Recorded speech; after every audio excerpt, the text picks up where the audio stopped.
ஆதி என்னும் பராபரையே, அன்பான மனோன்மணியே, ஜோதி எனும் பஞ்சகத்தாலே, சொற்பெரிய கரிமுகனே, தீது நீக்கும் கந்தவளே, திருத்துகின்ற குருநாதர்களே, 18 சித்தர்களே, பண்பான பரமசிவமே, ஓதியை ஜோதிடங்கள் உரைப்பதற்கு நாதவிந்து வடிவாக நல்ல துணை ஆவீரே. உலகில் உள்ள தமிழ் பேசும் அனைத்து நாள் உள்ளங்களுக்கும் மற்றும் ஜோதிட சான்றோர்களுக்கும் மூத்தோர்களுக்கும் ஆர்வலருக்கும் மற்றும் இந்த காணொலியை காணும் உங்களுக்கும் மாஸ்டராஜின் இனிய நல் வழக்கங்கள். உலகினுடைய ஆதி அந்த கடவுள் என்று பார்க்கும் பொழுது ஸ்ரீமன் நாராயணா என்று சொல்லக்கூடிய மகாவிஷ்ணுவையே சொல்லுகிறார். இந்த மகாவிஷ்ணுவனுடைய அவதாரங்கள் எண்ணற்றது. இதில் உலகில் உள்ள அனைத்து கடவுள்களையும் விஸ்வரூப தரிசனத்தில் மகாவிஷ்ணு ஸ்ரீ ஹரி நாராயணனுடைய வடிவத்திலேயே காட்டியிருக்கிறார்கள் என்பது சற்று பொருத்தமான தகவலாக இருக்கிறது. அந்த வகையில் இந்த புதனே மருத்துவம், இந்த புதனே கல்வி, இந்த புதனே வித்தை, இந்த புதனே சாஸ்திரம், இந்த புதனே சம்பிரதாயம் என்று சொல்லக்கூடிய ஸ்ரீமன் நாராயணன் புதனுடைய கிரகத்தினுடைய சாராம்சத்தில் சொல்லப்பட்டதாக தெரிகிறது. அந்த வகையில் ஒவ்வொரு தெய்வங்களும் புராணத்தில் ஒவ்வொரு விதமான நல்ல தகவல்களை இந்த மனித உலகத்திற்கு அர்ப்பணித்து தந்திருக்கிறது அல்லது கொடையாக வழங்கி சென்றிருக்கிறது என்பதை நிறைய சாஸ்திர சம்பிரதாயங்கள் மற்றும் புராணங்கள், இதிகாசங்கள், செப்பேடுகள் போன்ற ஓலைச்சுவடிகள் போன்ற நிறைய விதங்களில் நமக்கு தந்துவிட்டு சென்றிருக்கிறார்கள். அந்த வகையில் தன்வந்திரி என்று சொல்லக்கூடிய ஒரு அற்புதமான தெய்வத்தையும் நமக்கு அடையாளம் காட்டி வென்று சென்றிருக்கிறார்கள். இந்த தன்வந்திரி என்பவர் ஒரு மகாவிஷ்ணுவனுடைய பல அவதாரங்களில் இதுவும் ஒரு அவதாரம் என்று அடையாளம் காட்டப்பட்டிருக்கிறது.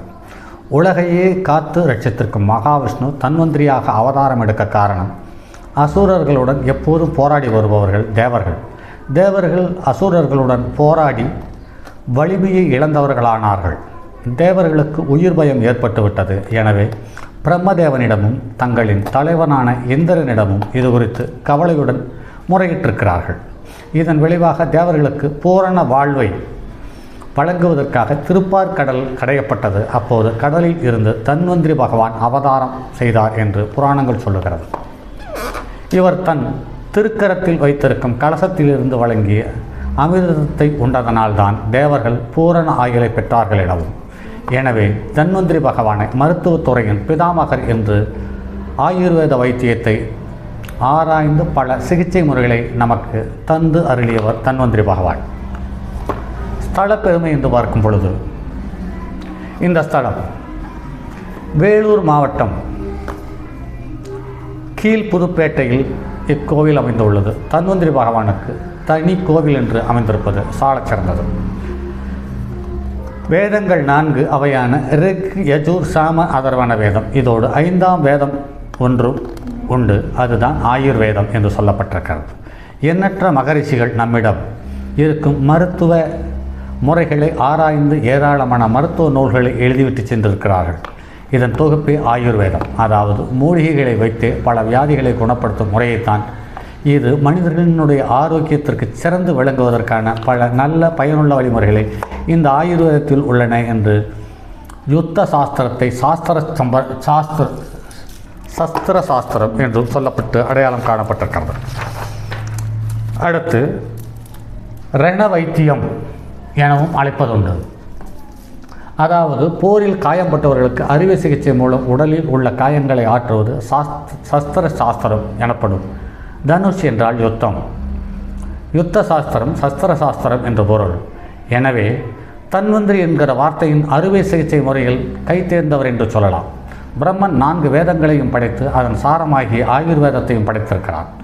இந்த ஆயுர்வேதம் நன்றாக தழைத்தோங்கி பலரையும் அடைய வேண்டும் என்பதற்காக முதலில் சூரிய பகவானுக்கு உபதேசித்திருக்கிறார். அடுத்து பிரம்மனுக்கும். பிரம்மன் சூரிய பகவானும் இதனை நன்றாக கற்று உணர்ந்து அதை எங்கும் பரவச் செய்யக்கூடிய பணியை மேற்கொண்டிருக்கிறார்கள். சூரிய பகவானின் இந்த ஆயுர்வேதத்தை கற்று தேர்ந்த 16 மாணவர்களில் மிகவும் முக்கியமானவர் தன்வந்திரி என்று சொல்லப்படுகிறது. தன்வந்திரி என்று சொல்லப்படுவர் வானத்தில் வசித்து வருவர். அதாவது சூரிய பகவானே தன்வந்திரி என்றும் சில புராணங்கள் குறிப்பிடுகிறது. தன்வந்திரி என்ற பதத்திற்கு ஆகாயம் என்ற ஒரு பொருளும் உண்டு. தனவன் என்றால் ஆகாய லோகத்தில் உழவுபவன் என்ற ஒரு பொருள் கொள்ளலாம். எனவே இவரை சூரியன் என்றும் சொல்வார்கள். சூக்த கிரந்தங்களில் தன்வந்திரி என்ற திருநாமம் சூரிய பகவானையே குறிப்பிடுகிறது. தன்வந்திரியை வைத்திய ராஜா, ஆதர்சன மருத்துவம் என்றும் புராணங்கள் சொல்லுகிறது. பத்ம புராணம், வாயு புராணம், விஷ்ணு புராணம் போன்றவை தன்வந்திரி அவதாரம் பற்றி சொல்லுகிறது. சுமார் 7 அடி உயரத்தில் பத்மபீடத்தில் நின்ற திருக்கோலத்தில் அருள்பாலிக்கிறார். இந்த பகவானின் வலப்பக்கத்தில் தங்கத்தால் ஆன லட்சுமி தேவியின் ரூபம் இருக்கிறது. சற்று கீழே கஜலட்சுமி என்ற லட்சுமி தேவி காட்சி தருகிறாள். வலது மேல் கரத்தில் சங்கு சக்கரம், கீழ்கரத்தில் அமிர்த கலசம், இடது மேல் கரத்தில் சங்கு, இடது கீழ்கையில் சீந்தில் கொடி, வலது தொடையில் வெள்ளியால் ஆன அட்டைப்பூச்சி, வெள்ளியால் ஆன ஸ்டெத்தஸ்கோப்பும் கைக்கடிகாரமும் வைத்து கத்தியும் இடுப்பில் பெண்டுலமாக தலைமையை அலோபதி வைத்தியராக தரிசனம் தருகிறார். இந்த தன்வந்திரி பகவான் பிரதிஷ்டை ஆகியிருக்கும் பீடத்தில் தன்வந்திரி மந்திரம் பொறிக்கப்பட்டுள்ளது. இந்த தன்வந்திரி பகவான் சாதாரணமாக பிரதிஷ்டை செய்யப்படவில்லை. மிகவும் கோலாகாரமாக இந்தியாவின் மூலை முடுக்கெல்லாம் இருந்து சுமார் 2 லட்சம் கிலோமீட்டர் தொலைவு பயணம் செய்து வந்து தான் பிரதிஷ்டை ஆகி உள்ளார்.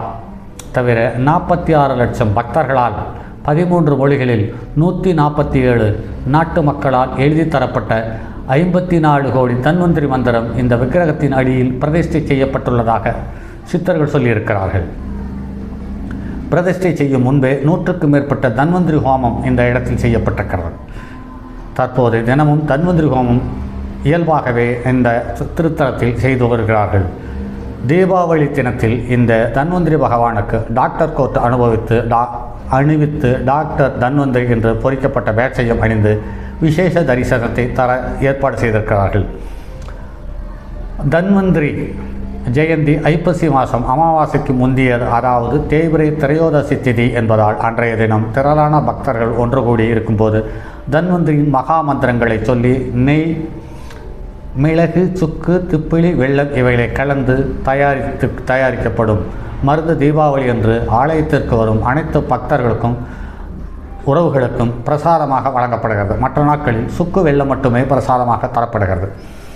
ஒவ்வொரு மாதமும் நவம்பர் மாதம் 29 ஒவ்வொரு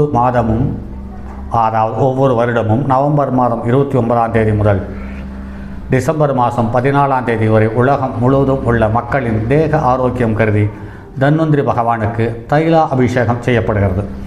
தன்வந்திரியினுடைய மகா மந்திரம் என்று சொல்லும்போது ஓம் நமோ பகவதாய வாசுதேவாய தன்வந்திராய அமிர்த காளகஸ்தாய சர்வமாய விநாசாய திருத்லோகிய நாதிய மகாவிஷ்ணுவே நமக என்று இந்த மந்திரத்தை அடிக்கடி அந்த கோவிலில் பாராயணம் செய்து கொண்டு வருகிறார்கள்.